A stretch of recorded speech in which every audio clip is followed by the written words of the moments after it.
The hills of East Tennessee hold their secrets the way old women hold their grief quietly and for a very long time. It is early November, the kind of cold that arrives without warning and stays.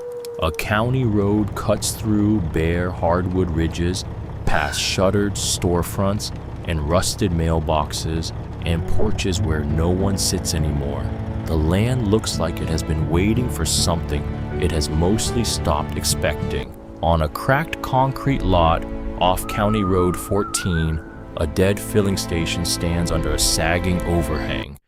Two suitcases sit under a tarp in the bed of an old truck. A camp stove burns small on the tailgate. Inside that truck, a woman is awake in the dark, 71 years old, her hands swollen at the knuckles, her good coat still damp from yesterday's rain.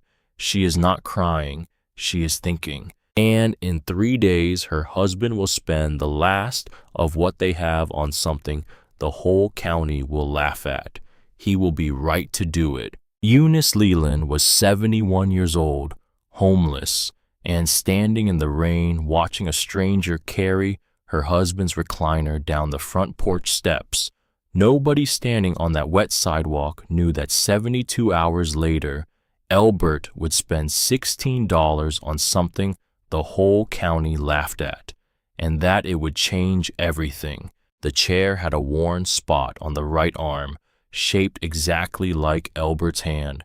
He had sat in that chair the night his father died, the night their first grandchild was born. 10,000 ordinary Tuesday evenings in between. Now it went into the back of a box truck like it was nobody's, like it had never belonged to anyone at all. Eunice stood on the sidewalk in front of the house she had paid for twice over, her good coat, her Sunday shoes because she hadn't known what else to wear when your own children put you out on the street. The rain came down steady and cold, and she did not move out of it, because moving felt like admitting this was real, and she was not ready to admit that yet. Elbert stood beside her, 74 years old, 40 years of diesel grease under his fingernails, and a bypass scar under his shirt that ached when it rained. He was watching the box truck the same way he watched broken engines, like if he looked long enough the problem would show him where it started. It didn't. Morton came across the lawn with an umbrella over his good coat. 46 years old.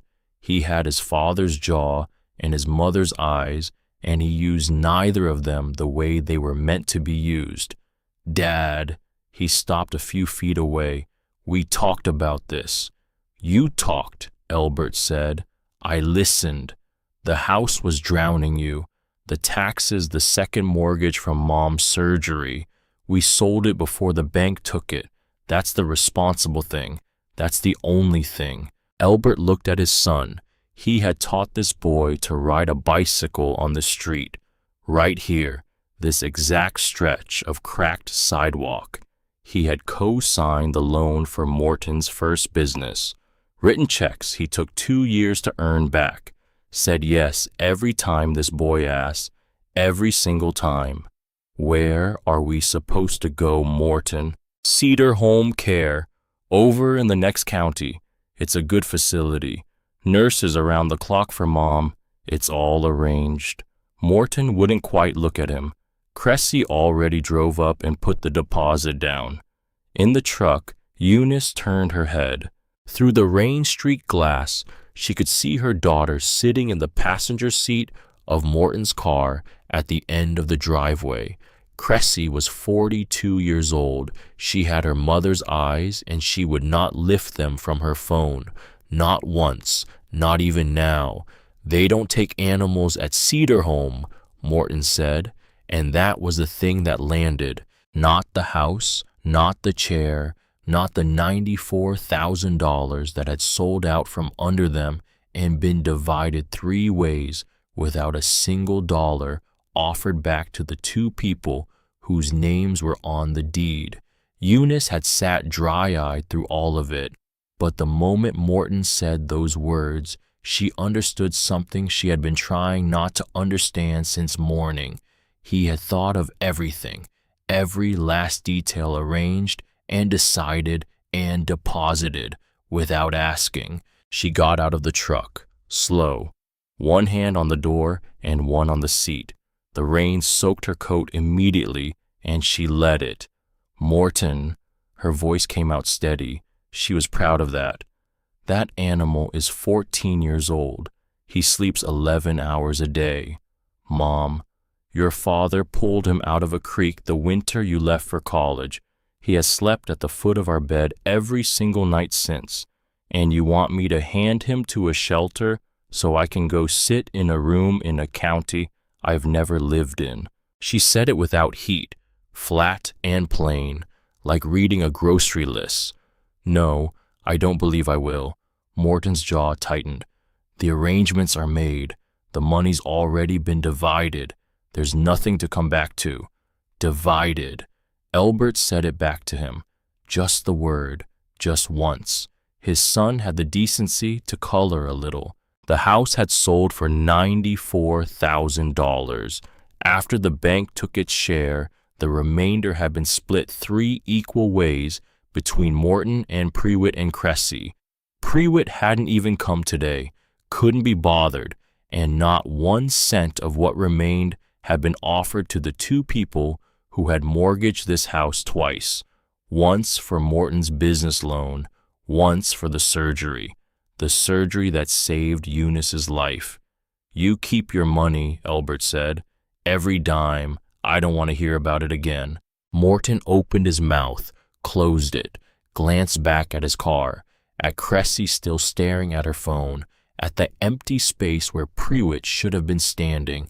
Then he folded his umbrella and walked away through the rain, and that was the last the Lelands saw of their children for a long while. Elbert helped Eunice back into the truck, 2 suitcases in the bed under a tarp. He counted the cash in his wallet before he started the engine. $80, some change, a bypass scar under his shirt, a truck with 290,000 miles on it, a wife he had loved since Eisenhower was president. He pulled away from the only house he had ever owned, did not look in the mirror. They had no plan, which at their age was a terrifying thing to admit. Motels wanted $60 a night. Elbert did the arithmetic in his head and knew that $80 bought them 1 night with a roof and then nothing. So that first night they slept in the truck behind a shuttered hardware store on Route 9. The 2 of them reclined against each other's windows, fogging with their breath rain still coming down on the roof of the cab in a sound that was almost peaceful if you didn't think about what it meant. Eunice did not complain. That was the thing about Eunice Corder Leland that people consistently underestimated. She did not complain. She had worked 31 years in the cafeteria at Mill Creek Elementary, and she had learned early that complaining used up energy you needed for solving. She had fed hungry children on a school district budget that got smaller every year. She had stretched gravy and thin soup and known which kids needed extra and which kids needed to believe they weren't getting extra. She had learned to read a face the way some people read weather. She was reading Elbert's face now. He lay awake and she lay awake, and neither of them said so. Outside, the rain finally stopped sometime after midnight. The parking lot went quiet, and somewhere in that quiet, Eunice made a decision she didn't have words for yet. Not a plan, not a solution, just a decision that they were not going to Cedar Home Care, that they were not going to divide themselves up into separate small rooms in a building where nobody would sit at their table. That wasn't how this ended. She didn't know yet how it did end. But not that. In the morning, an old man saved them, quietly, without making a fuss. His name was Cephas Drury, and he had run the filling station out on County Road 14 back when it was still worth running. The chain had pulled out years ago. The pumps were dead, but Cephas still owned the lot, a square of cracked concrete under a sagging overhang with a pump island that hadn't moved fuel in a decade and a half. He found Elbert at the edge of his lot at first light, brewing instant coffee on a camp stove balanced on the tailgate. Cephas had expected to have to run somebody off. Instead, he looked at the truck and the camp stove and the 2 suitcases under the tarp and the small woman inside the cab with her hands around a paper cup. He looked at all of that and understood the whole story without a word being said, because Cephas Drury was 75 years old and had seen most of the ways a life could come apart. "You can leave the truck here long as you need," he told Elbert. "Nobody's gonna bother you. There's a spigot around back still works. Gas station 2 miles up will let you use the bathroom if you buy a coffee." He paused, looked at the sky. "Hard winter coming. You'll want to figure something better than a truck cab before it does." "I know it," Elbert said. "I'm working on it." He was not working on it. He had absolutely no idea what he was working on. They lasted 2 more nights in the cab. Cephas left them alone and didn't ask questions, which was its own kind of grace. On the 3rd morning, Elbert walked up to the gas station for coffee. 2 miles there, 2 miles back. He needed the walk, needed to think. He didn't think of anything useful, but on the corkboard inside the gas station, between a notice about a missing cat and an ad for firewood, he found a flyer. County surplus auction, Saturday, 9 a.m., the lot behind the county garage, impounded and abandoned vehicles, seized property, equipment, sold as is where is, cash only. Elbert read it twice. Then he went still in the way Eunice recognized from 49 years of marriage. The look he got when a stubborn problem started giving up its answer. 40 years as a diesel mechanic, the last 30 keeping the entire fleet of Harwick County school buses running. Every cold morning, every breakdown on every back road. He knew machines the way some men know scripture.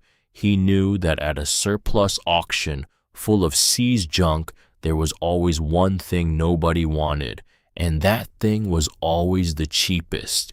He did not tell Eunice what he was thinking. He just drove them over Saturday morning and said they were going to go look. The lot behind the county garage was full of cold men in coveralls and ball caps, breath-steaming hands jammed in pockets, repossessed boats, a wrecked county patrol car, a backhoe with a cracked block. The auctioneer worked through them fast, his voice a flat, rattling drone, the regulars bidding in little flicks of the hand that an outsider could barely see. Elbert walked the rows with Eunice on his arm until he found it, parked crooked at the far end, where they put the things they expected to scrap, a motorhome. Old, the boxy kind they built in the late 70s, maybe 26 feet of it. The white paint had gone the color of weak tea and peeled down to gray primer in long strips, one tire flat, vines grown up through the front bumper and into the grill. A bird had nested in the side mirror. Somebody had spray painted a number on the windshield in orange, and a strip of weathered tape on the door read in faded marker, "Seized. 15 years no title claim." The other men walked past it without slowing down. Elbert stopped. He laid his hand flat on the cold, dead hood and left it there a while. "Elbert," Eunice said it carefully, "that is a ruin. It's got an engine in it." He crouched, knees popping, and looked underneath. "Big block by the size of that hood. They don't make junk out of those. They make them out of iron." He stayed down there a moment, came back up slower than he went down. Frame solid, no rot through. Whoever parked it on gravel, not dirt. And then what? He didn't answer that. because he didn't have an answer yet. He just kept looking at the thing. The auctioneer reached the end of the row. His voice changed when he got to the orange number. Went careful, like he'd reached the part of the list he'd been dreading. All right, last one, folks. Lot 41, one motorhome year, unknown, no title, sold as scrap. County's just glad to be shut of it. A pause. Who'll start me at 50? Nobody moved. A few men laughed low. 40, 30, somebody give me 20 for the scrap steel alone. A man near the front called out, give you 20 to haul it off, Earl. The lot laughed harder. The auctioneer almost smiled. Going once for nothing then, and the county will cut it up. $16. Elbert said it flat and clear. The lot turned to look at him. An old man in a flannel coat with a small gray-haired woman on his arm. Somebody snorted. Somebody else said loud enough to carry, Buddy, you gotta pay to get rid of that thing, not pay to keep it. The auctioneer looked at Elbert for a long second, looked at his face, and whatever he saw there, he decided not to make sport of it. I got $16 from the gentleman in the back. 16 going once, going twice.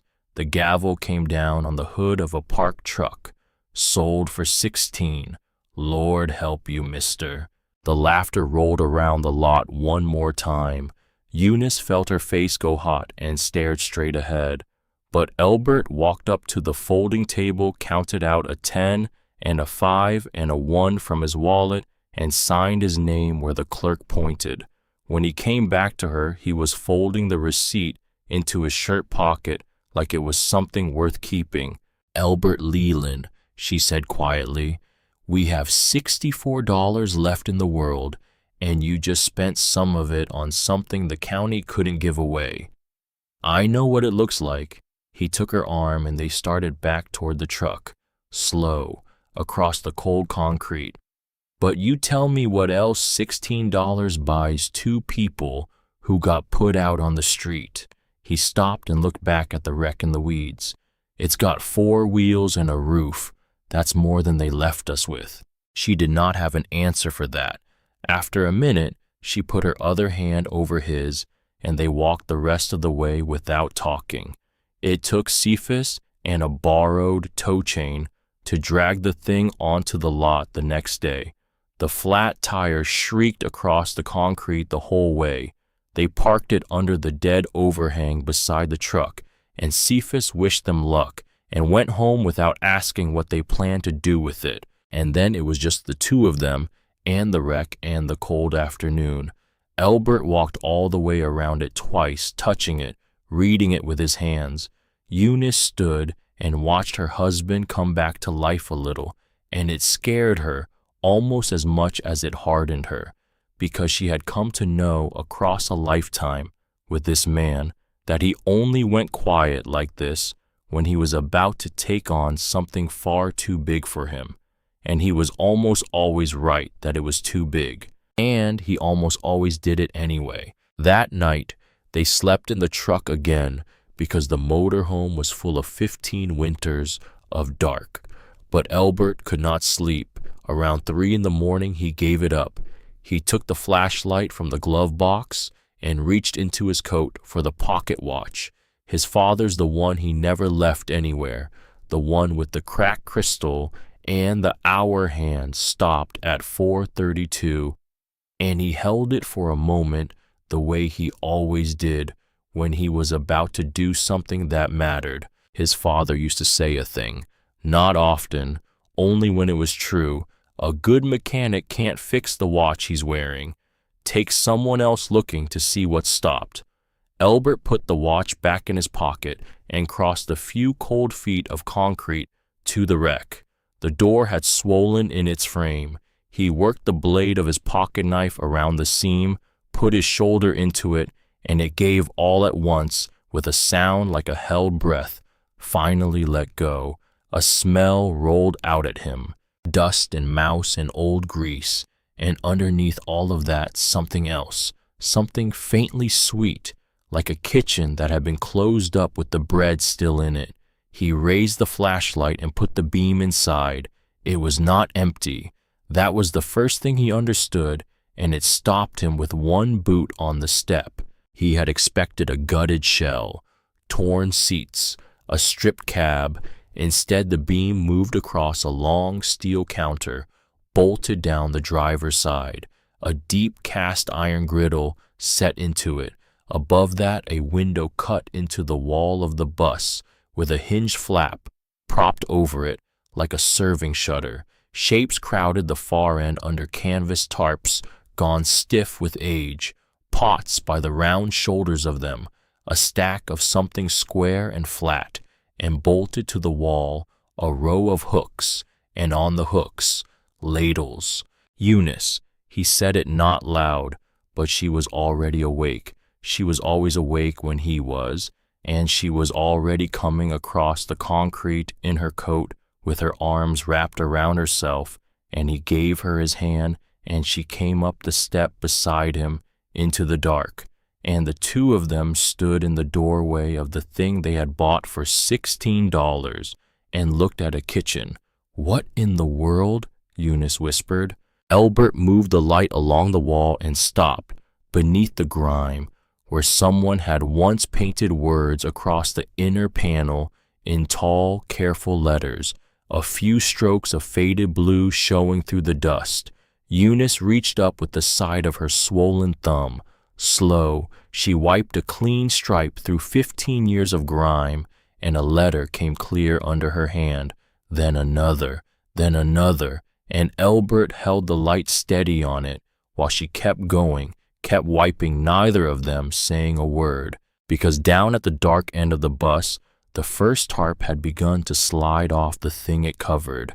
The letters came clear, one stroke at a time, blue paint surfacing through a decade and a half of dust, a whole word, then a second word beneath it smaller, Bertella's Kitchen, and under it, in a careful hand that had clearly meant every letter everybody eats. Eunice lowered her hand and stood looking at it. Elbert held the flashlight steady. At the dark end of the bus, the stiff tarp finished its slow slide and dropped to the floor with a soft thud of dust, and the beam swung over what it had been hiding. Pots, a whole nested tower of them, big aluminum stock pots, scaled for feeding a crowd, a cast iron skillet as wide across as a manhole cover, a coffee urn tall enough to serve a wedding. Stacked beside them, square and flat, a column of cafeteria trays, brown molded plastic with divided compartments, washed and stacked and waiting. "It's a kitchen," Eunice said again, and her voice did something on the second word that she hadn't expected. Elbert stepped the rest of the way up into the bus, the floor held under his weight, good marine plywood laid down with care. He ran the light along the steel counter, the deep griddle, the propane lines, the serving window with its hinged shutter, and a little hand-lettered card still thumb-tacked above it, the ink gone brown. He leaned close and read it out loud. "Tuesdays the school, Thursdays the river road, Sundays whoever's left." He looked at his wife in the dark. This wasn't somebody's camper Eunice. Somebody fed people out of this thing. They did not sleep again that night. They could not. They sat on the bus floor in their coats, with the flashlight standing on its end, throwing light up at the ceiling, and they began going through what a stranger had left behind. There was a tin bread box bolted to the counter so it would not slide on turns. Inside it, instead of bread, a recipe box, green metal with a hinged lid. Eunice opened it with her swollen fingers and lifted out a stack of index cards, soft at the corners from handling. They were not fancy recipes. Biscuit dough that stretched a 5-pound bag of flour, bean soup that fed 40, cornbread in sheet pans, a card that just said in that same careful hand, "When the milk's short more drippings, they won't know the difference and it sticks to their ribs longer." Eunice read that one twice, and pressed it flat against her knee. "This is a woman who fed a lot of people on not much money." Her voice came out different than usual, quieter. "I know this handwriting. I don't mean I know her. I mean I know this. This is how you cook when you've counted every nickel and there's still a line of children at the door." Under the recipe box in the cabinet beneath the counter, Albert found the ledgers. 9 of them. Fat composition books with marbled covers, rubber banded together in 3 bundles. He worked the brittle band off the top bundle, and it snapped and crumbled in his fingers. He opened the first book to the middle and turned the flashlight on it, and then he went quiet in a way that made Eunice look over. It was a list of names, page after page of first names in 2 columns, a date beside each one, a short note. He read down the page with his lips moving, then handed the book to his wife without a word. She held it to the light. "Donnie R. likes the crust ends. Save him too. The littlest Combs girl. Don't say nothing about her shoes. Extra milk. Marcus and them 4 of them. Now the mamas working nights at the plant. Sundays especially. Cass. Won't take it if you make a fuss. Set it down and walk off. He'll eat when you're not looking." Eunice turned the page, and the next, and the next. The names went on for years. The dates climbed through one winter and into the next, and the next, and the next. She wrote them all down. Eunice's voice had gone to something barely above a whisper. Every child she ever fed. Her finger rested under a line and stayed there. And look, she didn't write down what she gave them. She wrote down what they liked. Her voice thickened on that. Albert. She knew every one of these children by what they liked. That's not a charity. A pause. That's a grandmother with 200 grandchildren. Albert did not trust himself to answer that, so he kept digging in the cabinet, and at the back of it, flat against the wall, he found the last thing, a sheet of writing paper, folded once, gone soft and yellow. He smoothed it on his knee and read it in the flashlight beam, and his voice came out rough. "To whoever finds my old bus," he read. "If you're reading this, then I have gone on, and I am sorry I could not finish. There is a list of folks in these books I did not get back around to before I got sick. I would take it as a kindness if you would. A hungry child remembers who fed him a lot longer than he remembers being hungry. I have learned it the hard way from both ends of it. There is one stop I never made on the river road, a family with a daughter named after a..." And there it stopped. The pen had trailed off the bottom of the page. The rest of the sentence had never been written. The family at the end of the river road had never been named. For a long minute, neither of them said anything. Outside the bus, the first gray light was starting to come up over the dead pump island. A single bird had begun to sing somewhere out in the cold. Eunice folded the letter close, gentle, like it might come apart in her hands. "We have to find out who she was," she said. Cephas Drury knew, of course. The old ones always know. He came by mid-morning with a thermos of real coffee and a sack of biscuits his daughter had made, having decided sometime in the night that the Lelands were his to look after now. Albert showed him the painted name on the side of the bus, and the old man stood there in the cold and took his cap off, which told Eunice most of what she needed to know before he said a word. "Bertel Tatum." Cephas said it slow. "Lord, I haven't thought about that rig in years." He turned the cap in his hands. "You bought Bertel's supper bus for $16. "You knew her," Eunice said. "Everybody knew her, everybody our age." A pause. "She lost her husband in the Harwick mine, back before they closed it. No children that lived, and instead of curling up and going bitter, which God knows she had the right, she took the insurance money and bought that old motorhome and put a griddle in it, and she started driving the Hollows feeding kids. He nodded at the bus. Whole county fed 2 generations of poor children out of that thing. School lunch didn't reach the back roads then. Half those kids, that was the hot meal they got. She'd park outside the school mornings and feed the ones that came in hungry. Then she'd run a loop out the river road to the old folks who couldn't get to town. What happened to her? Elbert asked. Cancer. Kept driving longer than she should have. Then one winter, she just wasn't out there anymore. We heard she'd passed. The old man's voice dropped. Her kin, what kin she had left, was 2 counties over and didn't want the bus, didn't want the trouble of it. So it sat. County finally hauled it in for the back taxes on the tags, and there it sat 15 years. He looked at Elbert. Till you come along. $16? Elbert said. $16. Cephas put his cap back on. Well, it found the right fool anyhow, and he meant it as the kindest thing he knew how to say, and Elbert took it that way.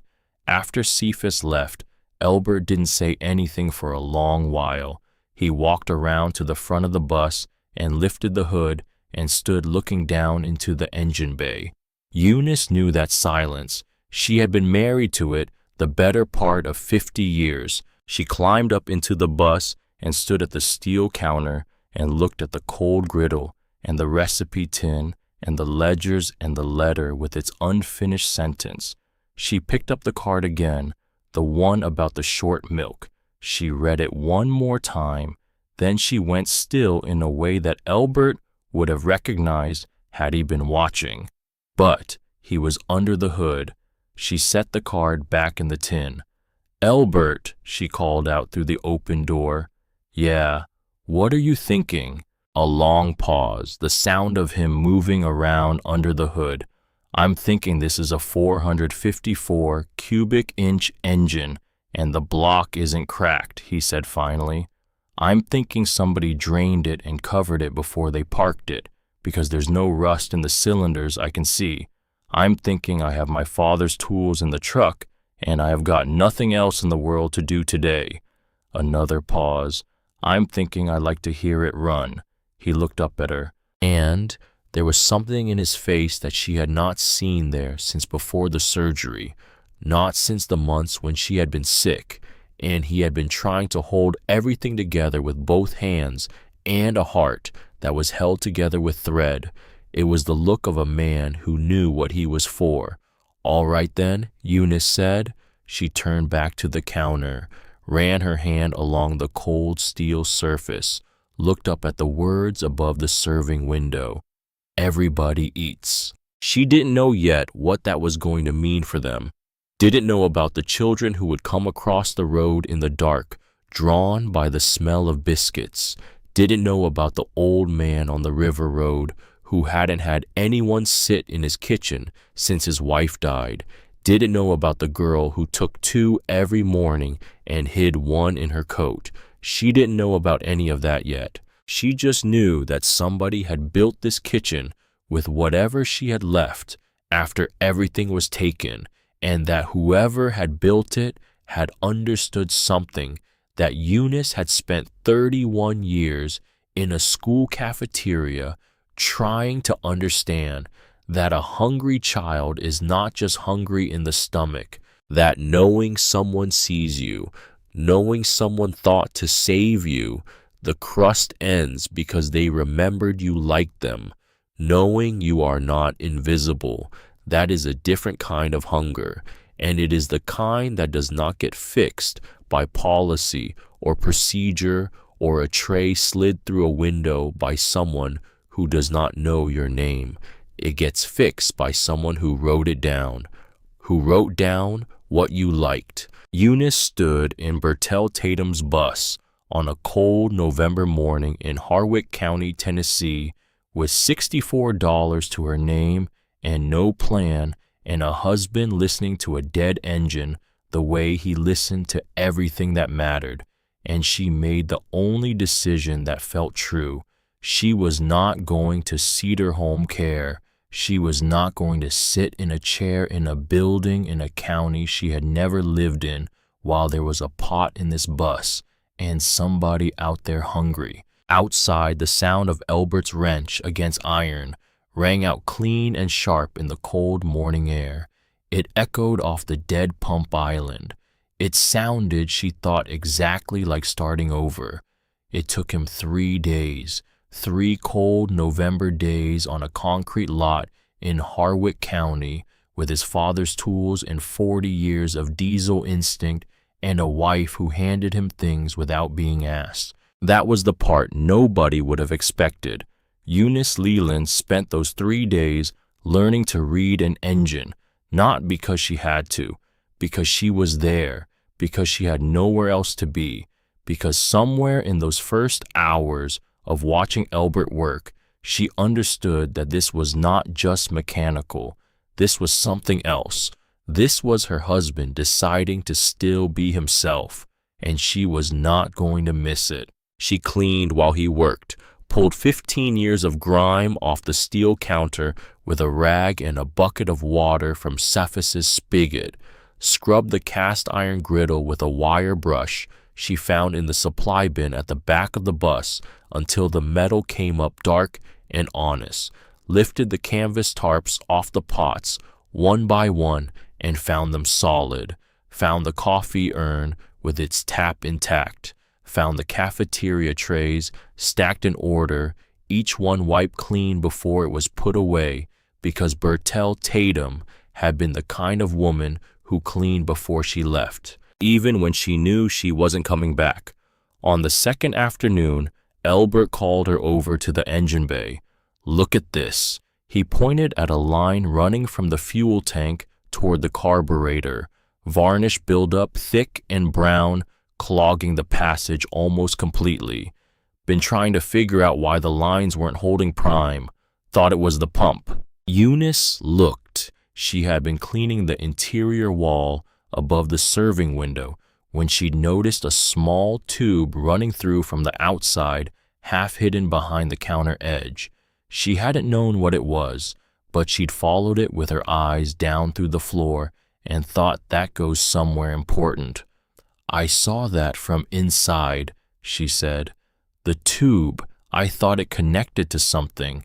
Elbert looked at her, then looked back at the line. "You found it," he said, quiet, the way he said things that mattered. Not "you helped," not "good eye," just "you found it," which was the most Elbert Leland had ever said about anything.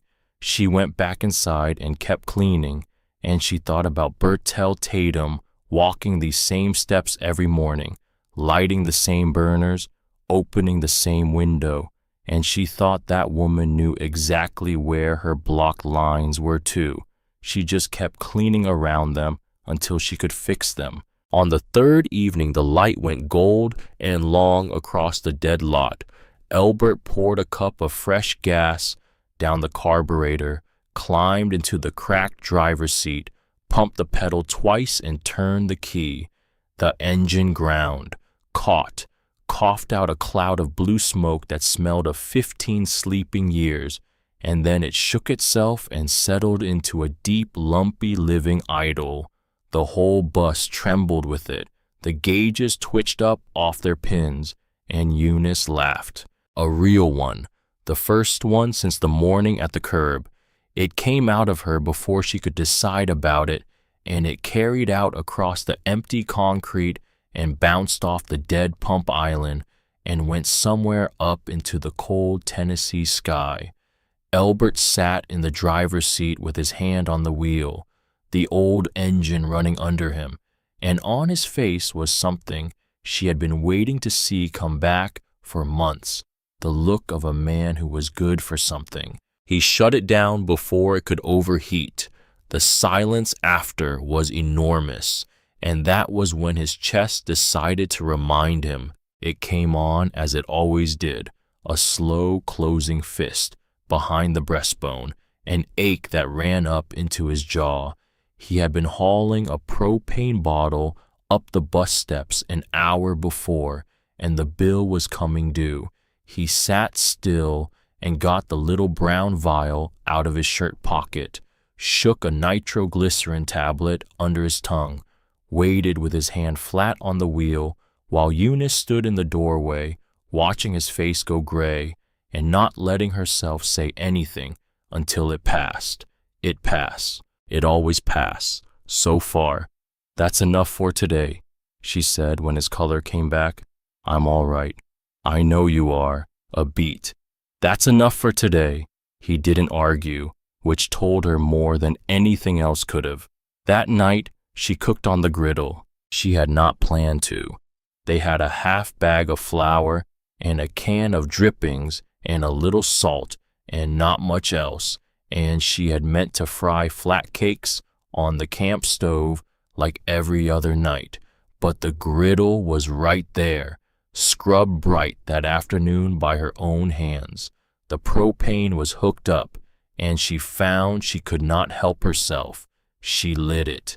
She mixed the dough soft and added extra drippings for the short milk the way the card said, and she rolled it out on the steel counter with a jar because she had no rolling pin.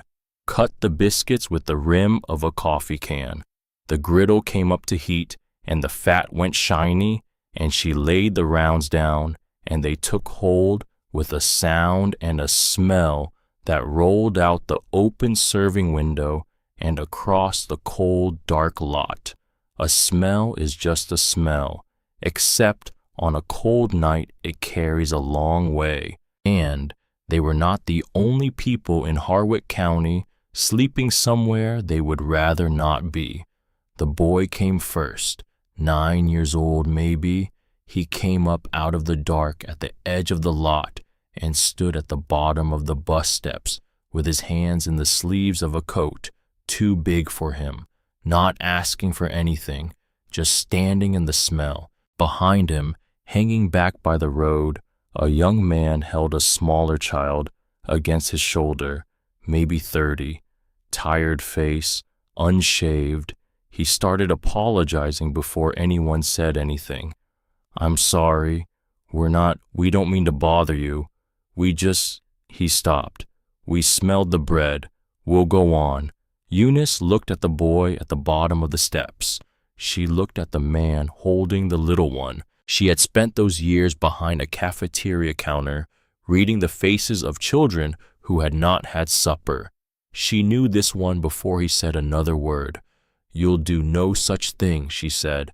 Sit down right there on that step, both of you. I just this minute pulled these off, and they're no good cold. And, without quite deciding to, without any plan at all, Eunice Leland split 4 hot biscuits, laid drippings and salt across them, and handed them down out of the serving window of a dead woman's supper bus to 2 strangers and a hungry child in the dark. The boy ate his standing up, did not say thank you because his mouth was full. The young father said it twice for him. The little one woke up enough to gum a crust. His name was Harkis DeVoe.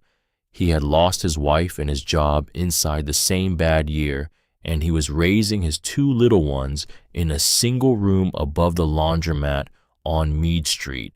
He told them none of this that night. That night, he just said thank you and meant it and went back up the road into the dark with the rest of the biscuits wrapped in a dish towel and a promise to bring it back. Eunice sent him off with it anyway, because some things you give before you know why. After they had gone, she sat down at the little fold-down table inside the bus in the dark, the warm griddle ticking as it cooled. Elbert came and sat across from her, Bertel's ledger still open on the table, the county map unrolled beside it, Bertel's red ink tracing the river road out past the edge of town to where the hollows started, and one stop circled at the very end with a question mark. A family with a daughter named after a Eunice put her hand flat on the open ledger. On all those names, on all those children, somebody had loved enough to write down what they liked. Elbert, she said. He waited. We don't have anything. We're sleeping in a truck. You've got a heart that's held together with thread. My hands don't work half the days, and we are too old and too poor to be of use to anybody, and I know all that." She looked at him across the little table, but that woman left a list of children she didn't get back around to, and we are the only two people left alive who can read her handwriting and run her bus and cook her recipes. Her voice was steady, steadier than it had been in weeks. "And I am not going to sit in a chair in a building in the next county while there's a pot in this thing and somebody out there hungry." Albert looked at the map, at the red road running out to the circle with the question mark at the end. "Then we'd best find out," he said. "Who's still out there?" It moved faster than either of them expected.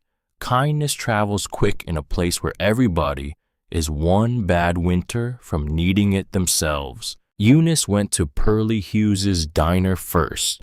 Pearlie ran a place on the county road that had been there since before the bypass went in, and she knew everyone and was known by everyone, and she was the kind of woman who kept the same coffee price for 15 years because she understood that some of her regulars were down to counting. Albert went in for $1 coffee and got to talking. When he mentioned Bertell Tatum's name, Pearlie set her rag down, came around the counter, sat down across from him in the booth like she had been waiting for this conversation. "I ate off that bus when I was 6 years old," she said. "My daddy was on strike that whole winter. Bertell Tatum kept half this county's children alive, and nobody ever called it charity because she never once made you feel it." She looked at Albert a long time. "You're really going to run it again?" "My wife is," Albert said. "I just keep it running." Pearlie got up, went in the back, and came out with 2 loaves of day-old bread and a 5-pound bag of pinto beans, and would not take a dime for them. "Day-old's going in the trash anyhow," she said, which was not true, and both of them knew it was not true, and that was the first donation. The church ladies heard within 3 days. They arrived on a Saturday with flour and eggs and a case of canned milk and a dented commercial roaster one of them had been storing in her garage since the last funeral dinner. They did not pray over the Lelands or ask them to come to service. They just unloaded their cars, looked the bus over, told Eunice her griddle needed a good seasoning, and left. The principal at the elementary school was harder. She had rules. She met Eunice in the parking lot one afternoon and listened with her arms crossed. "I can't officially endorse anybody handing out food at my school." She looked over her shoulder. "But there's a gravel lot across the road from the bus stop that the county owns and nobody watches.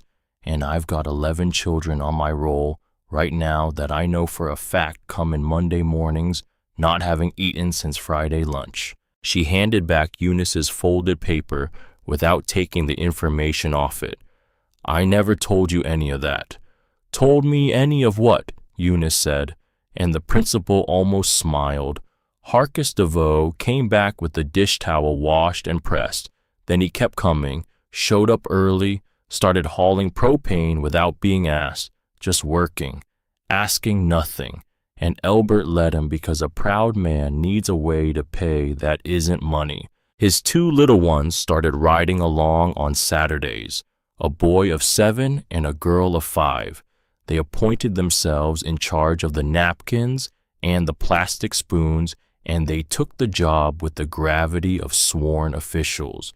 Albert built them a small step stool so they could reach the serving counter. It was the first thing he had built for a child in 20 years, and he found he had missed it more than he had let himself know. They made their first run on a Tuesday because Bertell's card said Tuesday was the school, and it felt wrong to start on any other day.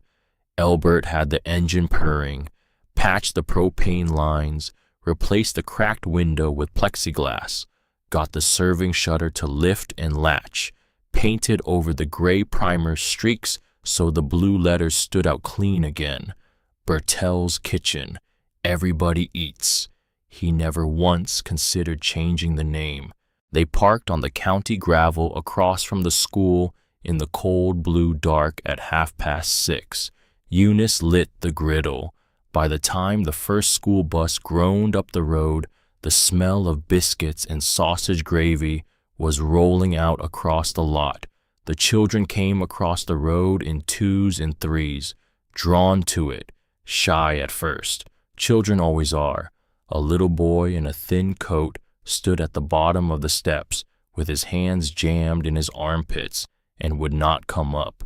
Eunice leaned out the serving window and stopped because she knew this boy, not his name, but his face. He had his sister's jaw, his sister's way of holding still when she was unsure, and his sister was Delia Combs, who had been in second grade at Mill Creek Elementary 4 years ago and who had eaten in Eunice's cafeteria every single Thursday when Eunice made sure to leave an extra portion at the end of the line. Not obvious, not called out, just there for whoever needed it. Delia was in 7th grade now, and here was her brother. "You like gravy," Hunt Eunice said, "or are you a plain biscuit kind of fellow?" The boy looked up. Something in his face shifted. "Gravy," he whispered. "Smart man." She handed it down on one of Bertel's brown trays. "Sit on that bench there, and mind you don't burn your mouth." He sat. He ate. And Eunice turned back to the griddle and felt all those years of cafeteria mornings fold into this one like they had been leading here the whole time. She had not known Delia's little brother's name, but she had left that extra portion every Thursday for 2 years, and now here he was, standing at the bottom of the steps she was standing on, some circles close quietly, without announcement. That first morning they fed 19 children and ran out of gravy doing it. Eunice thinned what was left with hot water and a little more flour and a hard shake of pepper, and not one child knew the difference. She heard Bertel in it. They won't know the difference, and it sticks to their ribs longer. By the 3rd Tuesday, there was a line. Word had run through the school in a single day, the underground telegraph of children, and they came hungry and unembarrassed because Eunice had a gift for it, a gift a long career in the making. She never once asked a child if he was poor. She asked him if he wanted 1 biscuit or 2. She knew that a child will take food from someone who is glad to give it and starve in front of someone who pities him. And she made sure not one of them ever felt pitied. Then it happened. Somebody parked across the road one morning and filmed the whole thing on their phone. The old couple and the blue bus and the line of children and the serving window with its hand-lettered sign. They put it on the internet with a few sentences about the couple in Harwick who got put out by their own kids and started feeding the county out of a $16 bus. And the thing did what those things do. By the weekend, it had been watched more times than there were people in the whole state. Strangers started sending $5 bills to Pearlie's Diner because it was the only address anyone could find. Pearlie put a second coffee can on the counter, and somewhere in the county, somebody saw his mother on the internet. Morton drove up on a Tuesday afternoon. Good car, good coat, a folder under his arm, and a man in a gray suit walking 2 steps behind him, like punctuation.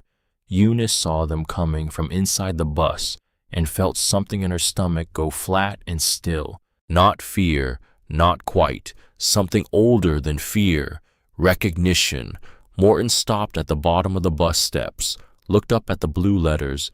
Something moved through his face that wasn't quite pride and wasn't quite shame and settled somewhere in between. Mom? Dad? He opened the folder on the bus steps. I've been talking to some people. What you two have built here, it's really something. It's all over everywhere." He turned a page. "We can set this up properly. A real nonprofit, a board of directors, corporate funding instead of a coffee can. I would run the business side. You wouldn't have to worry about any of the hard parts." A pause. "We could get you two into a proper place, assisted living. You could come out and visit the bus whenever you felt up to it. Cut a ribbon. Be the faces of it." He looked up, waiting for it to land. Albert let him finish. Let the silence go on a few beats past, comfortable. Then, without heat, without anger, without any of the things that might have made this easier, "You want to put your name on the front of it," Albert said, "and put us in a home in the back of it." "Dad, that's not—" "It is, son. It's all right. I'm not even angry." Albert closed the folder, held it out. "There is one job here. You pick up a dish towel and dry pots at 5 in the morning in the cold with your hands cracking and no cameras. That's it. That's the whole job. There's no managing it. There's no board. There's just doing it." He kept his voice level, kept his eyes on his son. "The offer's open if you ever want it, but you don't get to run a thing you wouldn't carry." Morton stood there with the folder. He looked at his mother. She said nothing. He looked at the blue letters on the side of the bus, at the line of empty trays stacked in the window, at the man in the gray suit who had suddenly found something very interesting to look at on his phone. Whatever was in Morton that might have answered, he could not get it past the part of him that needed the cameras. He said he would think about it. He walked back to his car. But Cressy did not walk back with him. She had been standing a little apart the whole time. Now she came forward, and her face was the face of a person who had not slept well in several weeks, maybe longer. She stopped in front of her mother. She did not ask to be forgiven, which was how Eunice knew it was real. "I drove up to Cedar Home and put a deposit down on a room for you two," Cressy said. "Flat. Terrible in its flatness. I sat in the car while Morton told you there was nothing to come back to. I looked at my phone so I wouldn't have to look at you." Her voice was steady but only just. "I've thought about it every day since Mama. Every single day. I don't have any excuse.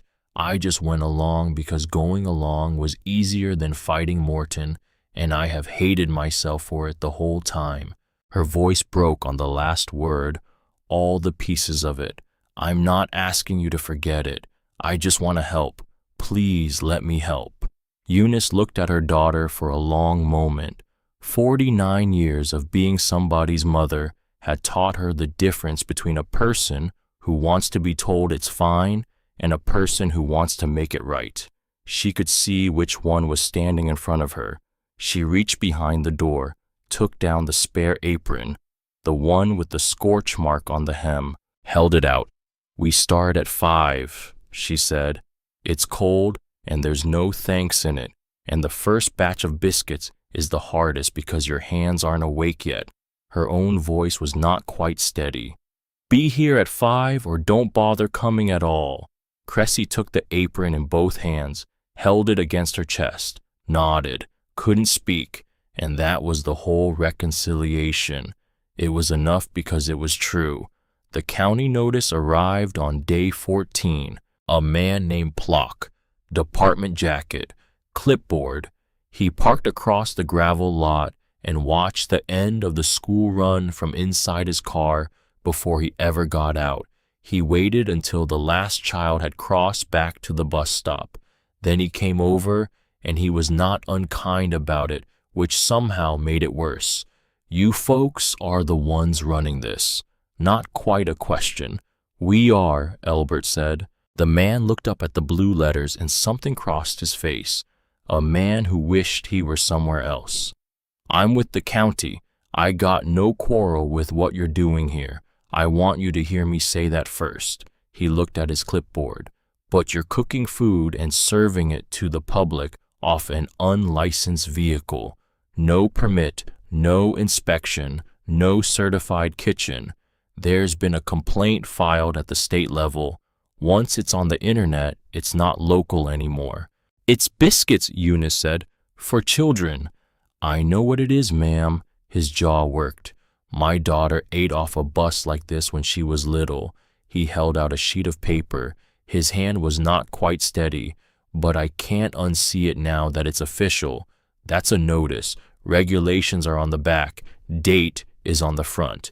After that date, if you're still operating without a permit, I have to impound the vehicle. He looked at Elbert.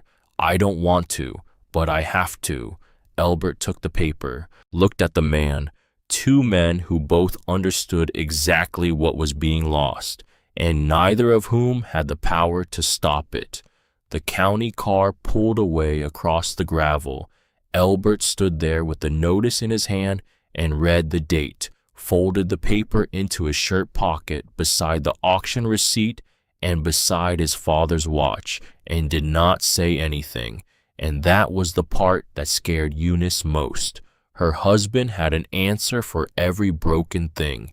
He had no answer for this one. 19 days. That night he did not eat.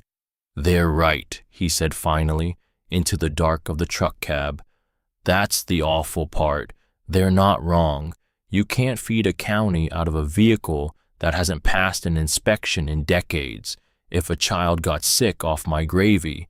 He stopped. I built half my life on doing things by the book. I know that. I don't know how to fight a thing I half agree with. Then we don't fight it, Eunice said. With what money? She did not have an answer for that part, so she let it sit, and in the morning, the town began answering it for them. Pearlie put a new sign on the coffee can, Save Bertel's Bus. By noon, it was too full to close. Somebody started a paper petition outside the hardware store. Somebody else started one online. Within 4 days, the online version had more signatures than the county had registered voters. Parents Eunice had fed as children came by the lot to shake Elbert's hand. The church ladies came back with a stainless steel hand-washing sink one of their husbands had pulled from a closed restaurant. A propane refrigerator another had been meaning to throw out. Harkus organized a work crew. A boy of about 10 emptied his whole piggy bank into the coffee can at Pearlie's diner, $4 and some change still warm from his pocket. He told Pearlie it was because the bus lady gave him 2 biscuits the morning his mama was in the hospital and only charged him for being brave. Pearlie put the coins in the can and went in the back so the boy wouldn't see her face. It was a great deal of love. But love does not issue a food service permit, and the date on the notice did not move. Day 11. Harkus and Elbert were lifting the stainless steel sink up the bus steps, heavy, the kind of weight a 74-year-old man with a compromised heart should not have been lifting. Elbert knew that. He lifted it anyway, because there were children waiting. He went down on the gravel, not unconscious, but the color of ash, and the nitroglycerin did not touch it this time. Harkus drove. Eunice held Elbert's hand in the back seat. She held it and did not say anything, because there was nothing to say that was better than holding on. Angina, not a full attack. This time, the doctor used those 2 words together, and then he used the rest of them. Rest, stress, age, heart, cannot sustain. Elbert lay in the hospital bed and looked at the ceiling for a long time. Maybe the kids were right, he said. Eunice stood up so fast the chair scraped the floor. Don't. Not loud, but the word landed like something solid. Don't you lie in that bed and tell me the children were right to throw us away just because your heart is tired. That woman drove that bus with the cancer eating her alive because there were children who would not eat if she stopped. Her voice broke and she let it break and kept going. You are not allowed to quit easier than a dying woman did. Albert looked at his wife. We have 8 days, she said. You will rest for 6 of them, and on the 7th day I am going to that county building, and I am going to stand up in front of whoever I have to stand in front of, and you are going to sit in that chair and let me do it. She was shaking slightly, with something that was not fear. For once in 49 years, she said, let me. Albert looked at her for a long moment. Yes, ma'am, he said. She never had to make the speech. On the 6th day, a county car came out to the lot. Eunice saw it from inside the bus and her stomach dropped. She thought early. They came early. The man who got out was not Plock. He was around 55, heavy set, in a good shirt with the sleeves rolled up. He stood at the edge of the gravel lot and looked at the blue letters on the side of the bus for a long time, like a man checking whether something he remembered was actually true. Eunice came down the steps. Can I help you? That's Bertel Tatum's bus. He said it to the letters, not to her. It was. We're running it again. The man turned and looked at her, and Eunice saw that his eyes were wet. He wasn't trying to hide it. My name is Caswell Odom, he said. I'm the chairman of the Harwick County Commission. In 3 weeks, I'm the man who signs the order to have that vehicle crushed for scrap. A pause. And when I was 7 years old, I ate off that bus every single day for 2 winters running, because my mother had walked out and my father drank what he made, and Bertel Tatum was the only reason I went to school with anything in my stomach. Eunice did not move, did not speak, just turned and went up the steps into the bus. She went to the ledgers, opened the oldest one, turned the brittle pages backward through the years until the dates reached the right winter. She ran her finger down the column of names, stopped, turned the book around on the little table. Caswell Odom, chairman of the Harwick County Commission, leaned over the fold-down table in a dead woman's bus and read one line written in a dead woman's careful hand 48 years ago. Cass. Won't take it if you make a fuss. Set it down and walk off. He'll eat when you're not looking. He put his face in his hands, and he cried at that table the way a man cries when he has been carrying something too long. Eunice and Albert left him to it, because some debts are too old to settle with anything but tears. After a while, Caswell lifted his head, wiped his face with the back of his hand, looked around at the bus, at the griddle and the pots and the ledgers and the recipe tin and the small hand-lettered cards on the wall above the window. Then he reached into his coat pocket and set something on the table. The pocket watch, cracked crystal, hour hand at 4:32. Harcus DeVoe asked me to return it, he said. Said it fell out when they were loading Mr. Leland into the car. Said it was important. Albert picked it up, held it the way he always held it. Caswell watched him. I've spent 40 years not knowing how to pay back a dead woman who fed me for free and never once made me feel like a charity case. His voice was steadier now, quiet. Let me pay it to you. He looked at Eunice. Tell me what you need. It was not magic, and it was not one phone call. Caswell Odom had spent 30 years learning how money and paperwork worked in Harwick County, and he bent all of it now toward the one debt he had been carrying since he was a 7-year-old boy who would not take food if you made a fuss about it. It took every one of the 8 remaining days and more besides. Late nights at the county building, phone calls to the state office in Nashville, a variance request that had to go through 3 separate committees before it landed on the right desk. The bus could not be a licensed kitchen on its own. That door was closed, but a licensed commissary could send food out on a permitted mobile unit. and the Harwick First Baptist Church had a kitchen that had passed its health inspection every year for 40 years of funeral dinners and potluck suppers and Christmas charity drives. And the church ladies who had arrived that first Saturday with flour and eggs and a dented commercial roaster were not the kind of women who backed away from paperwork. So the church became the commissary, the bus became its mobile unit, and the church ladies signed on as the certified food handlers, which meant the state had names it could put on a form, which was all the state had ever really wanted.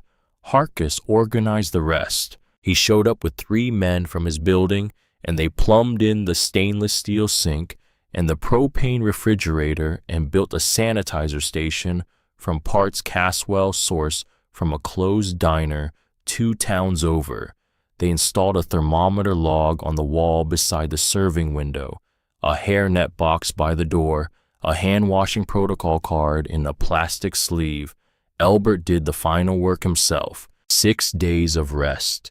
Officially.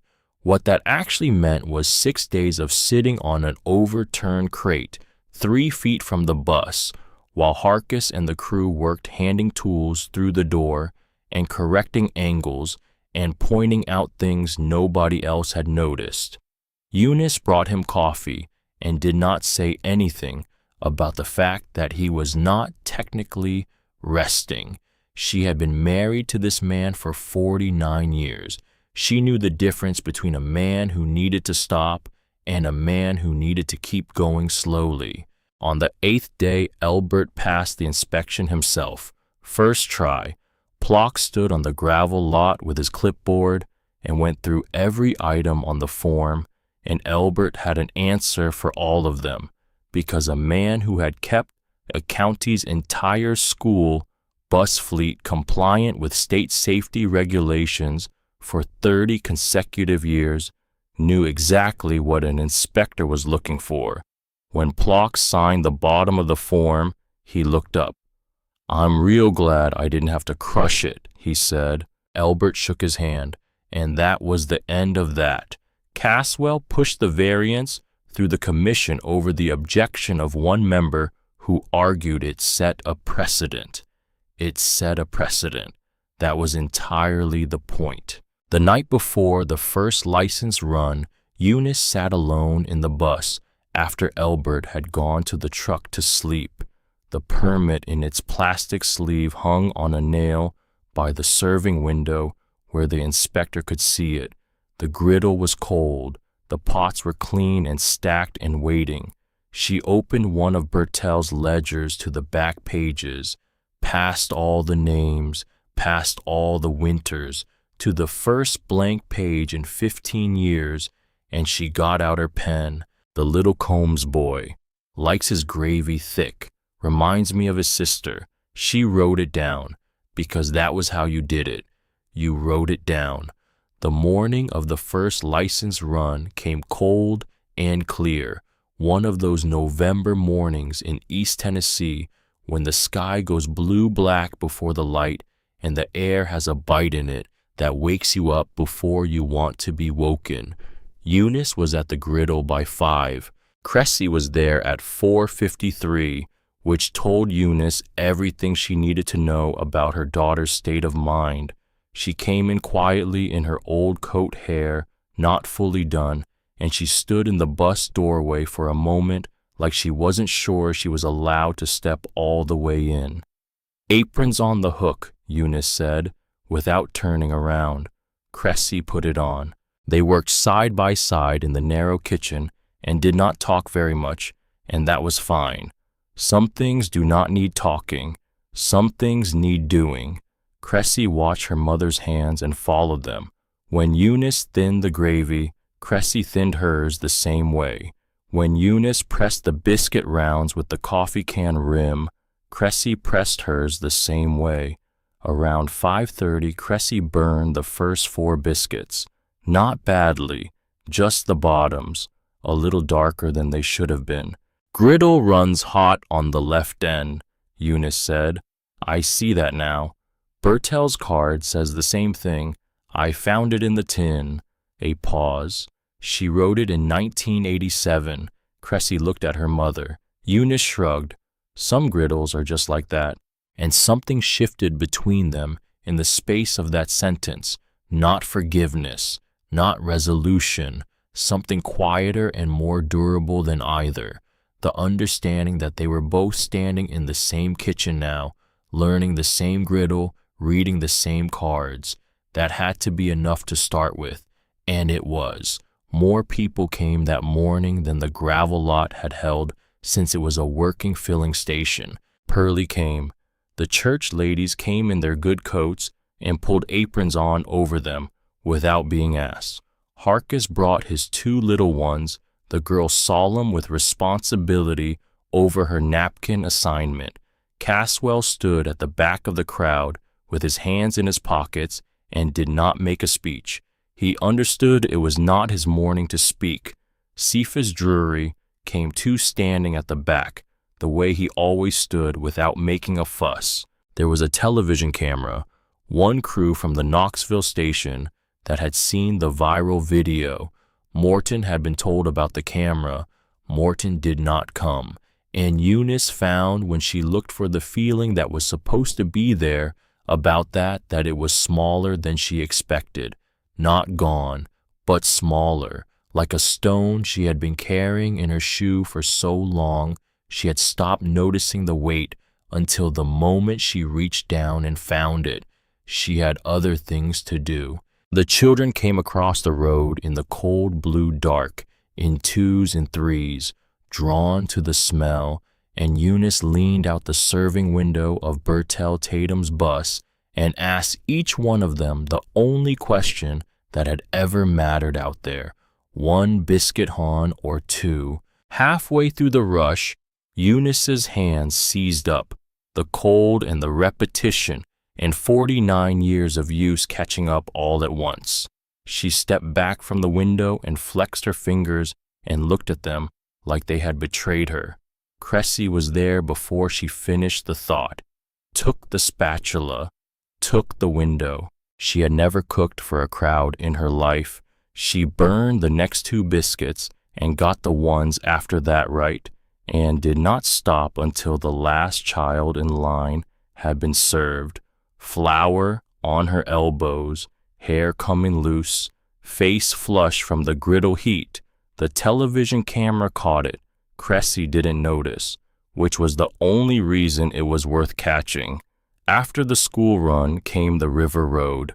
This was the part Eunice had been thinking about since the night she read Bertel's ledger by flashlight on the floor of a bus she didn't know yet was going to become her life.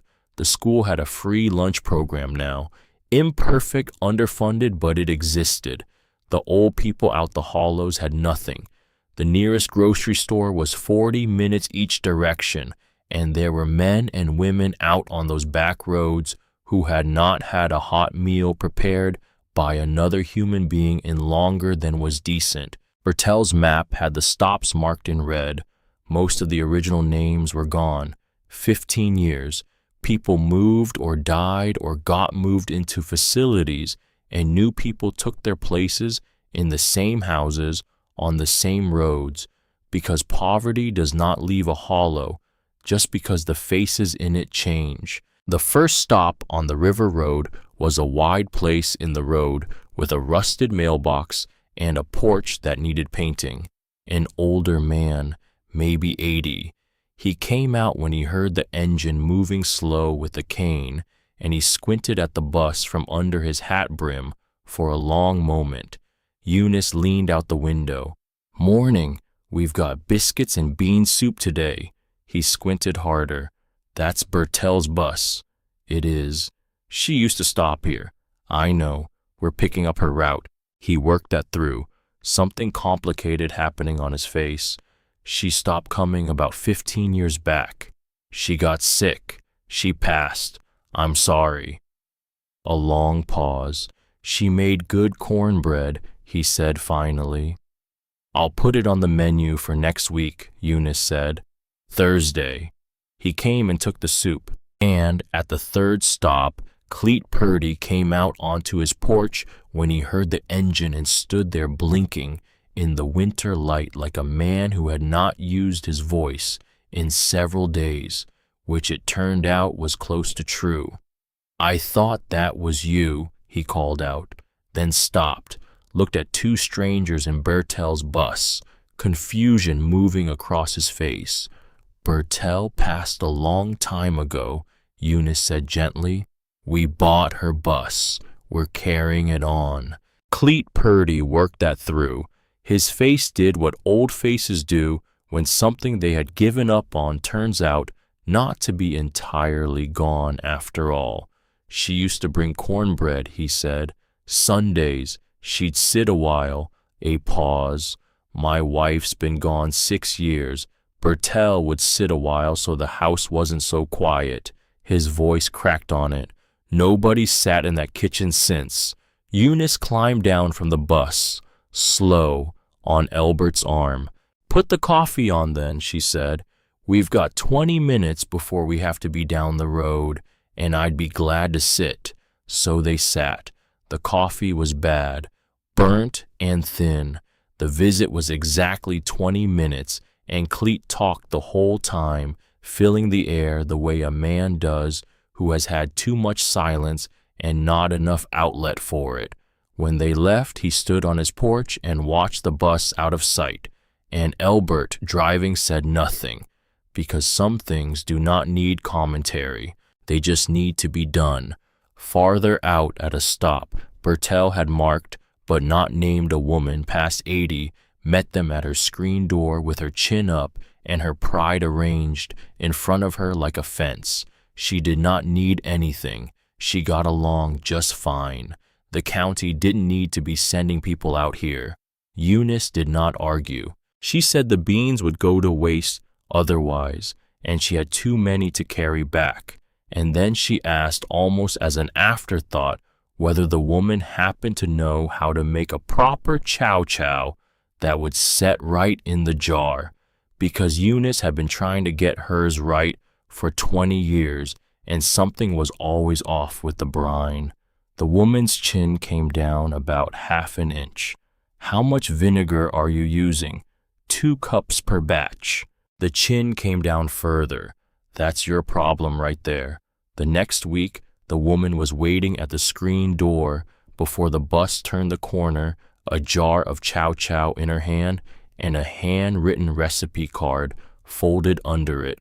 She thrust them both through the window before Eunice could say anything, and then took the beans like she was doing everyone a favor, which she was. Pride goes down easier when you get to give as well as take. Eunice wrote it in the ledger that evening.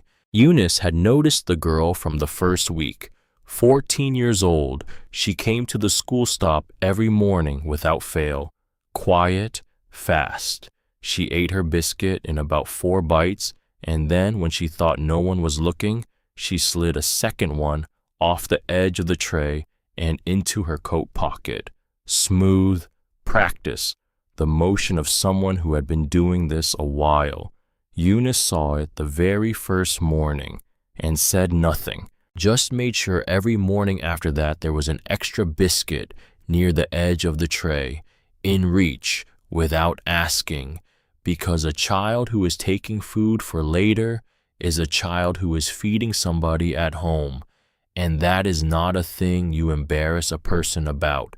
That is a thing you quietly make easier.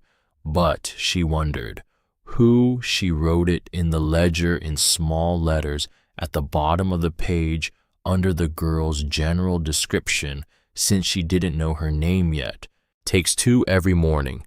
Pockets 1. Find out who the second one's for. The answer was at the end of the river road. Bertel's map ran out there. The red ink stopped at a circled spot with a question mark beside it, and below it, in that unfinished letter, the sentence that had no ending. A family with a daughter named after a... Elbert had been adjusting the route for weeks, trying different endpoints, trying to figure out what was at the end of the road Bertel had never reached. One Thursday morning he drove past the last known stop and kept going. The road narrowed, gravel giving way to dirt, trees closing in on both sides. The bus barely fit, and then the road stopped in front of a house with a tin roof gone to rust, and a single thread of smoke coming up from the chimney, and a porch that sagged at one end, and standing on that porch, frozen, a biscuit half wrapped in a paper napkin in her hand. The girl from the school stopped. For a moment, nobody moved. She looked like a deer that had heard something snap in the dark. "It ain't stealing," she said, voice high and scared and defiant all at once. "I eat one. The other one isn't for me. I never took one that wasn't. I swear it. I would never. Honey." Eunice came down the steps, slow, Albert's hand. "Nobody said you took anything. We give them away. That is the entire point of them." She stopped at the bottom of the porch steps. "Who's the second one for?" The girl's chin trembled. She looked back at the door of the house. Then she gave it up. All of it. The way you do when a secret gets too heavy to carry, and someone who seems safe enough finally asks. Her name was Tansy. She was 14. Her grandmother had raised her since she was small.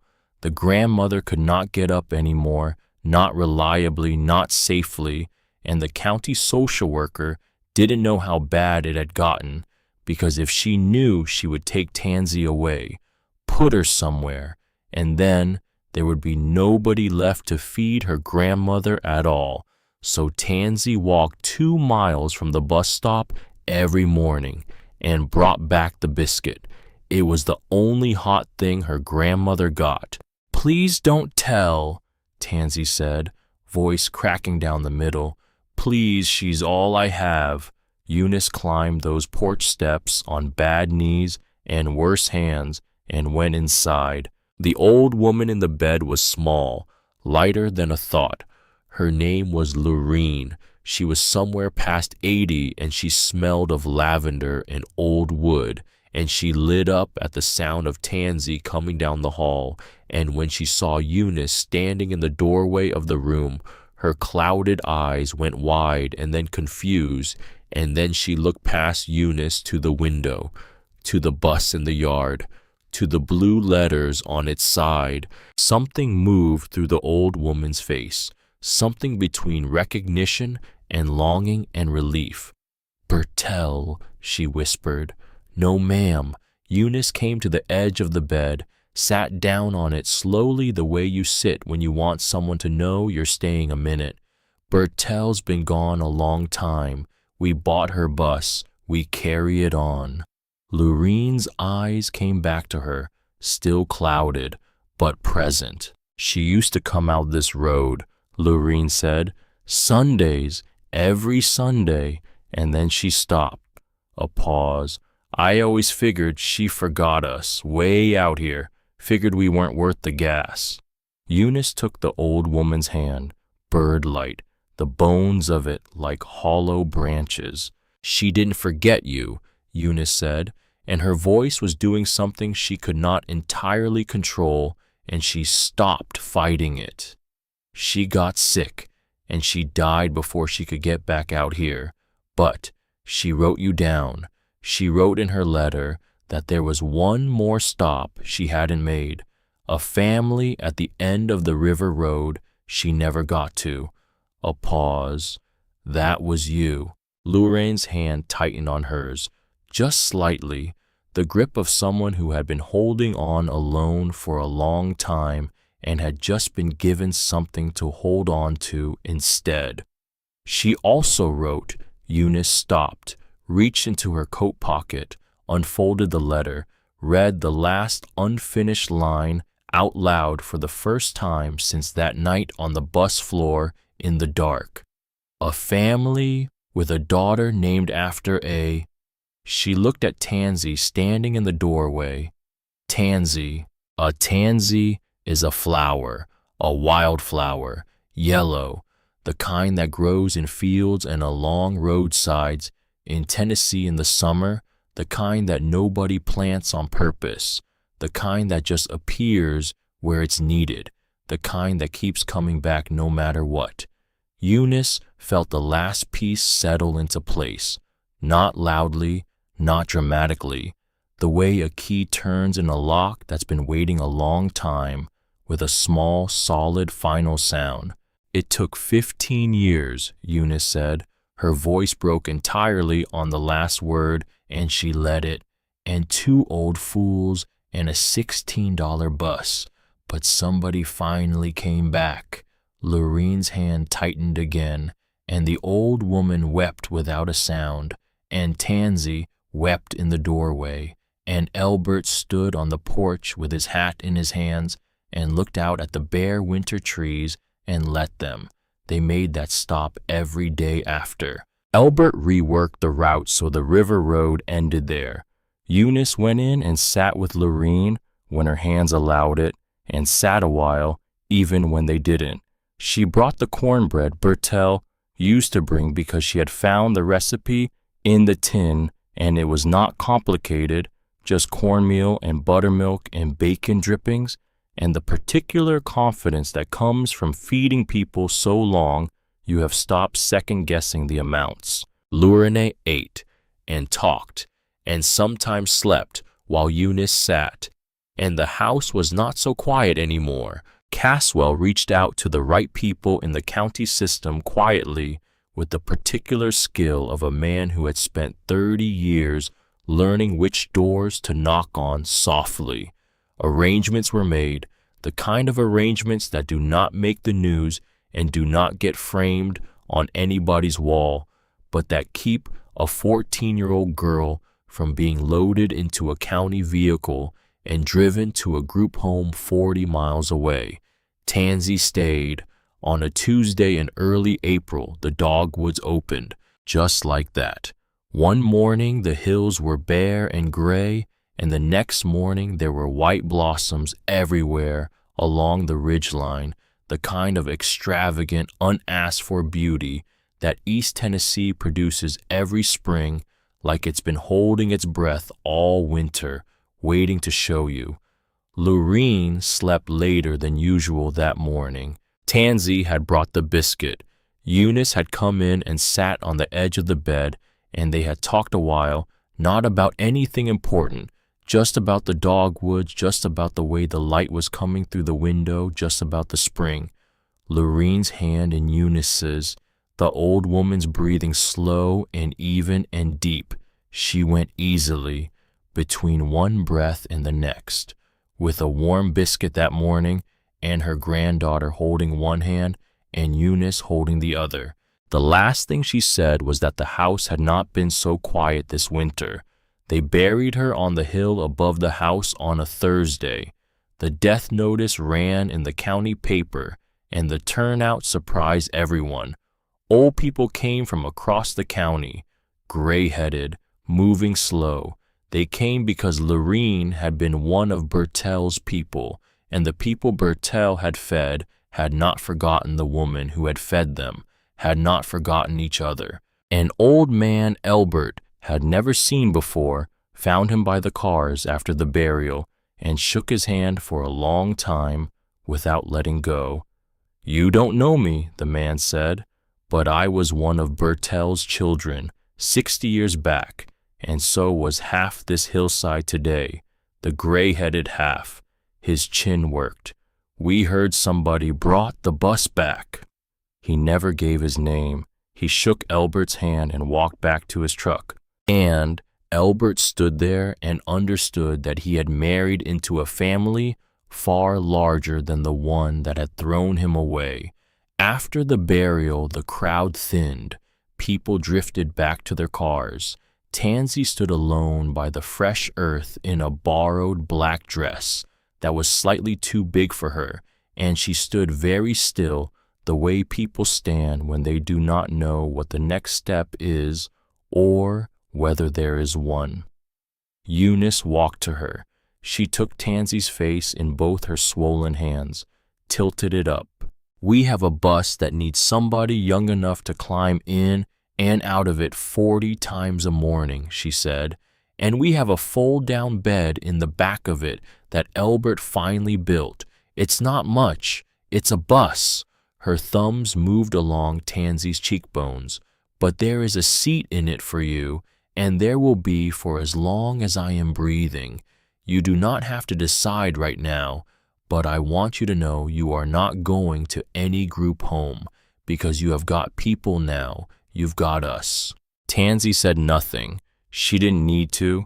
She just came apart against Eunice's shoulder, the quiet kind of falling apart, the kind a person does when they have been holding themselves together through sheer will for so long they have forgotten what it feels like to put it down. And Eunice held her and did not say anything else, just held on, because sometimes that is the whole thing. Caswell walked the paperwork through himself. It was not simple. The system is not built to allow a couple in their 70s living in a bus to foster a 14-year-old girl. But Caswell Odom had spent 30 years learning exactly where the system bent, and he bent it now with the same quiet persistence he brought to everything that mattered. It took 3 weeks and 4 offices and more than one late evening at the county building. But it happened. The first night Tansy slept in the fold-down bed in the back of the bus, Eunice lay awake in the front and listened, and sometime around midnight she heard it, the quiet kind of crying, the kind that happens when a person finally gets somewhere safe enough to let go of what they have been carrying. She did not go back, just called out softly, "You're all right, honey. We're right here." A long pause in the dark. "Okay," Tansy said, and she slept. And in the morning she was the first one up. It took about a month for her to stop flinching when someone was kind to her without a price attached. It took about 2 for her to start running the operation like she had been born to it. She learned the griddle from Eunice and the engine from Elbert and the route from Bertel's own marked map. She learned that Cleet Purdy took his coffee with 2 sugars and would talk for the full 20 minutes if you let him, and that was fine. That was the point, you let him. She learned that the woman at the Pride stop still called it a trade rather than charity, and that you always took whatever she offered back, even if it was just a jar of chow chow and a handshake. She learned that you put the extra biscuit near the edge of the tray without making a thing of it. She learned why. She started calling Eunice Granny somewhere in the 2nd month. Nobody decided that. It just happened one morning over a pan of gravy, natural as weather, and Eunice had to turn and face the griddle for a full minute before she could answer to it. Then Tansy found the photograph. She had taken to going through Bertel's things in the evenings, the recipe tin and the ledgers, learning the handwriting, learning the woman she had somehow inherited. One night she pulled the index cards all the way out of the tin, every last one, and at the bottom of it, flat against the green metal, was a small photograph, brittle at the edges, brown with age. A little girl in a feed sack dress, maybe 6 years old, barefoot, standing at the tailgate of an old truck, holding a biscuit in both hands the way you hold something precious, the way you hold something you did not expect to have and are not yet sure is real. On the back, in a child's careful pencil, someone had written 4 words, "The day the bread truck came." Elbert held it in the beam of the work lamp for a long time, turned it over, turned it back. "That's her," he said. "That's Bertel. Somebody fed her once when she was a hungry little thing with nothing." He set the photograph on the shelf above the griddle, where it would stay from then on, where the amber kitchen light would fall on it every morning when the gas came up. She spent her whole life paying back 1 biscuit. Eunice wrote that down in the ledger, under all the new names, under the Combs boy and Cleet Purdy's 2 sugars and the Chow Chow woman and Tansy. She wrote it down because it seemed like the truest thing anyone had figured out yet. Somebody fed Bertel. Bertel fed Caswell and half the county. The Lelands fed Tansy. One day Tansy would feed somebody else, and the bread would just keep going out the window of that bus long after all of them were gone. Morton came back once that spring. No camera, no folder, no man in a gray suit. He drove up on a Wednesday afternoon when the lot was quiet and the rush was long over and there was nothing glamorous happening, nothing worth filming. He stood around for the better part of an hour with his hands in his pockets, not helping, not quite leaving, just standing in the space of a thing he had tried to take over and hadn't been able to. Near the end, when the trays were stacked greasy in the sink, he took off his good jacket, rolled up his sleeves, and he washed one pot, just the one. He did it badly. Too much soap, not enough rinse.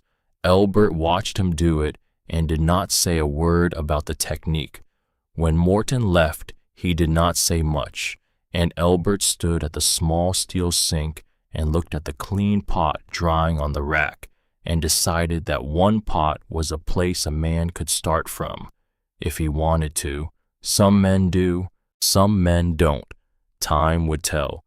One evening in late April, Eunice and Elbert sat outside on folding chairs beside the bus, the last light going long and amber across the concrete. Tennessee in the spring, the air full of dogwood and something green underneath it. Tansy was inside washing the trays, singing something under her breath, and the sound of it drifted out through the serving window like something easy. "You remember the morning at the curb," Eunice said. Not a question. "I do." When Morton said there was nothing to come back to, she looked at the light on the old pump island. He was right in a way. There wasn't. We had a house and 3 children and 49 years, and we lost the house and 2 of the children on the same rainy morning. And I thought that was the end of us. She found his hand. I truly did. Elbert's thumb moved over her swollen knuckles. "Turns out," Eunice said, "family is whoever shows up hungry and stays to dry the dishes. Nobody tells you that part." A long quiet, the amber light, the sound of Tansy's voice from inside the bus, the photograph of a barefoot girl with a biscuit watching over the cold griddle. "We thought we'd lost everything," Elbert said. He held her hand. "Turned out we just got emptied out to make room." The next morning the propane hissed, and the griddle came up hot, and the children crossed the road in the cold blue dark, drawn by the smell of the one warm thing for miles. Tansy worked the window beside Eunice, quick and sure, and she knew each one of them now, knew what they liked, knew the ones who needed it to be easy to take. She did not write their names down yet, but she was learning them. And one day she would open a ledger to a blank page and start her own column of names and what they liked and what they needed and the small things that made the taking easier, because that is what Bertel had done, and Bertel had learned it from the woman who fed her at a tailgate on a long ago morning whose name nobody wrote down and nobody remembered, except that she happened, except that she reached into a truck bed and gave a hungry child a biscuit and did not make a fuss about it. And that biscuit was still feeding people 60 years later. It turns out you can buy a great deal for $16 if you know what you are looking at. 4 wheels and a roof and a dead engine and a dead woman's unfinished kindness waiting in the dark for somebody willing to carry it forward, which is the only inheritance in this world that grows the more of it you give away. Eunice Leland was 71 years old and homeless. She had $80 to her name, and her husband spent 16 of it on a rusted bus that the whole county laughed at. It was the best $16 they ever spent.